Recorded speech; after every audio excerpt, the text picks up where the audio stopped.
I will not allow Israel to annex the West Bank. No, I will not allow it. It's not going to happen. Did you speak with Netanyahu about this directly? Yeah, but I'm not going to allow it. Whether I spoke to him or not, I did. But I'm not allowing Israel to annex the West Bank. There's been enough. It's time to stop now, okay? Israel is currently annexing the West Bank, but the president of the United States would like you to believe that he's not going to let it happen. It's been happening. It will continue to happen. And the American president, who right now happens to be a Republican, but it would be the same if it were a Democrat, is going to be a good boy and let Israel do as it pleases with the resources being provided by the American people. That's the reality of the situation. But let's entertain what Trump is claiming here for a second. So apparently on Tuesday, Trump also met with the leaders of Qatar, Jordan, Turkey, Pakistan, Egypt, the UAE, Saudi Arabia, and others. And the whole point of this meeting was to, I'm sure, discuss all sorts of foreign policy as it pertains to the Middle East and Israel. And per the Wall Street Journal, an Arab official briefed on the meeting said that though Trump spoke vaguely at times, he was clear that he would try to prevent Netanyahu from annexing the West Bank. So he had said this during the meeting with Arab leaders, and then later he proceeded to answer a reporter's question and say, yes, I'm going to stop Netanyahu and the Israeli government from stealing more land, even though I have facilitated the opportunity for them to do just that.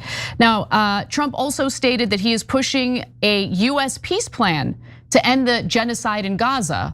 And hopefully that peace plan would look a little better than the fake peace plan that he claims Armenia and Azerbaijan signed. But let's just talk about what Trump claims he's going to do through this plan. It would include an immediate ceasefire, which Israel has shown over and over again it has no intention of doing. A gradual Israeli withdrawal from Gaza. Let's all pause for laughter. Israel's not going to do that. The release of all hostages, which Hamas has offered to do over and over again in return for a permanent ceasefire. Israel has not signed on to that. And an interim government for Gaza without Hamas. It would instead be headed by Arab and Muslim majority countries in the region. Now that sounds amazing. That's not gonna happen. So he can go ahead and promise everything that he wants to promise. He's gonna claim whatever he wants to claim. But nothing will change unless the United States government stop borrowing money to then send over to Israel so they can buy American bombs to slaughter people and steal more land. He's not gonna stop facilitating that. So as long as he continues that whole process, Israel will do as it pleases. Because as Tucker Carlson has said, well, I don't want to put words in his mouth. Let's remember what Tucker Carlson said recently. Bibi's running around, this is a fact, I'm not guessing about this, because I talked to people he said it to, is running around the Middle East, his region, and his own country, and telling people point blank, just stating it, I control the United States, I control Donald Trump. He's saying that, and again, I'm not guessing at all. That's a fact, and I dare them to say that's not true, because it is true, and they know it's true. I agree wholeheartely with what Tucker Carlson said there, and it is humiliating. Go ahead, Cenk.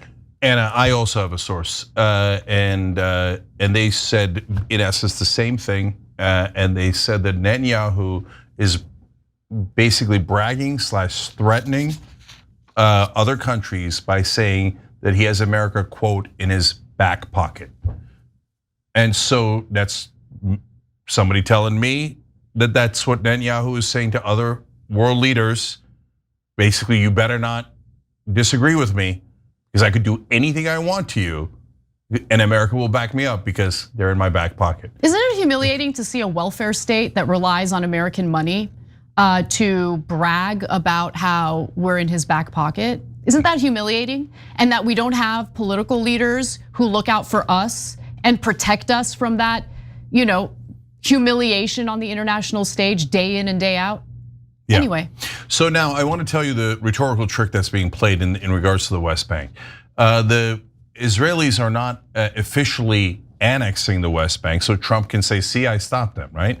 But what they just did was they gave final approval for expanding settlements in Area E1.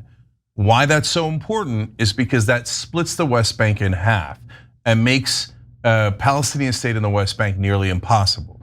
They know that, they brag about it, and so they're basically saying, haha, we just took every chance of a Palestinian state off the board.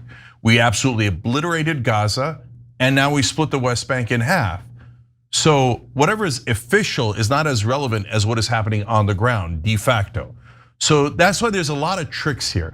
But the bottom line is, and another report by Ken Klippenstein that we covered a little while ago, the US, when the other nations take action in the United Nations and say we recognize Palestine, has talking points written by Israel. Basically, I don't know that they're literally written by Israel, but they're identical to Israel's propaganda, and they go around bullying and threatening every country and saying, "You better not recognize Palestinians. You think they're human? You think they should have the same rights as every other human? No way! Our bloodthirsty partners in Israel.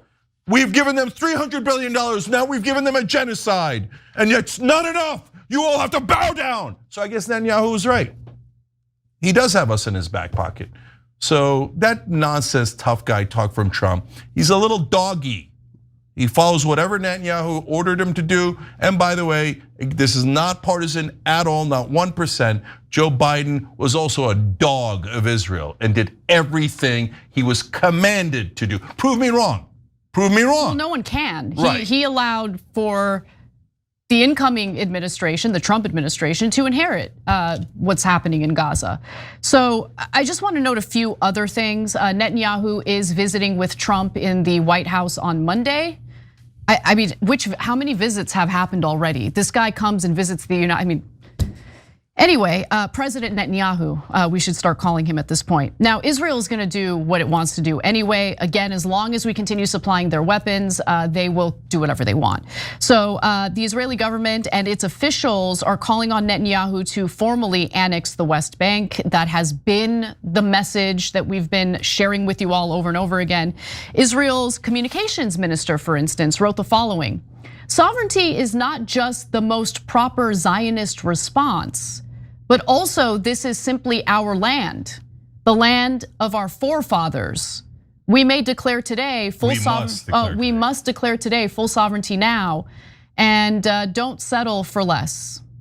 That's Shlomo Karhi, the Israeli communications director, just saying that land that doesn't belong to the Israelis should belong to the Israelis. Anyway, on Sunday, Itamar Ben-Gvir, one of the other Israeli terrorists in the Israeli government and is the Israeli Minister of National Security, made a similar comment. Here's what he wrote on X: "The recognition by Britain, Canada, and of a Palestinian state as a reward for the murderers demands immediate countermeasures, the immediate application of sovereignty in Judea and Samaria, and the complete crushing of the Palestinian Terror Authority." You know, I have to say, the one thing that I find super fascinating is that anytime after October 7th, if anyone tried to make an accurate statement, putting that horrific day in context, to speak of the evils that have been carried out for decades by the Israeli government against the Palestinian people, what you would hear over and over again from defenders of Israel is, "You can't, no, how dare you? Or you're justifying the attack." That doesn't justify what happened on October 7th. Okay, fair enough. But then how do you use October 7th over and over again to carry out endless atrocities, not just in Gaza, but also the West Bank and Lebanon and Yemen and Iran and Iraq and Tunisia? I mean, all the different countries sovereign countries that have been effectively bombed and attacked by the Israelis since October 7th. Okay, so now my frustration with American media as usual. They act like we have no leverage. The leverage is the most obvious thing in the world, the money we give them. But that's off the table. It's not, you can't consider it. Why? Why can't I? You want to talk about sovereignty, brother? Do we have sovereignty? Does America have sovereignty, or are we the dogs of Israel? Because the American press treats it like, how dare you? Demanding American sovereignty is anti-Semitism. You owe Israel, right? That's what they say every time. And they say, when I say, why do we owe Israel? Anti-Semite. I don't hate anybody, brother. But I don't like us serving a different country. I didn't immigrate to Israel, I immigrated to America. So okay, so let's talk about Biden. Biden gave, our American government gives $3.8 billion every year to Israel because we owe them. I don't know why we owe it. $310 billion we've given them so far. So on top of that, Biden gave him another $18 billion. He's like, oh, great job on the genocide. Murder more Palestinians. By the way, I'm such a sweet old man. Oh, I'm such a nice guy, Joe Biden. Tell everybody I'm such a sweet guy. Murder the Palestinians with our money. Here, shut up, an American. Go back to work. You haven't worked enough for Israel. They haven't killed enough Palestinians yet. And Trump comes in, oh, I'm anti-war. I'm gonna solve this, right? And what did he do? 7 billion more? 6, you guys even know this? Because our press, they barely even talk about it. And 3/4 of the articles say, oh, Israel got a new arms deal. They're buying arms from us. And then you look into it, you have to research, and then you look into it. They're not buying any arms. We're giving them the 7 billion, and then they buy arms with the 7 billion we just gave them. So no, it's a total robbery. They're totally taking it from us. But the media says, shush, go back to work for Israel. And if you don't, you're an anti-Semite. Okay, no, you guys hate Palestinians. Our press, our politicians, deeply racist against Arabs, think that their lives are worthless. But if you say in Israel, oh, precious Israeli, the most important people in the world. Oh, you slaughtered 20,000 Palestinian kids? Who cares? They're just Arabs. Bunch of sick racists. Judea Samaria is the theoretical biblical reference to the West Bank and Gaza Strip. That is Ben-Gvir and many other Israeli politicians saying, yeah, well, of course we're gonna steal that land. We're gonna rob it from the Palestinians who live on it now, and we're gonna slaughter them, and we're gonna ethnically cleanse them. He's a literal convicted terrorist enabler in Israel. It's a terrorist government. They've done 66 October 7ths, but yet we all have to go and work another shift. Go work again, go back to the mines, go back to the assembly lines, because they need more money. They need to take money out of your pocket. That's a literal fact.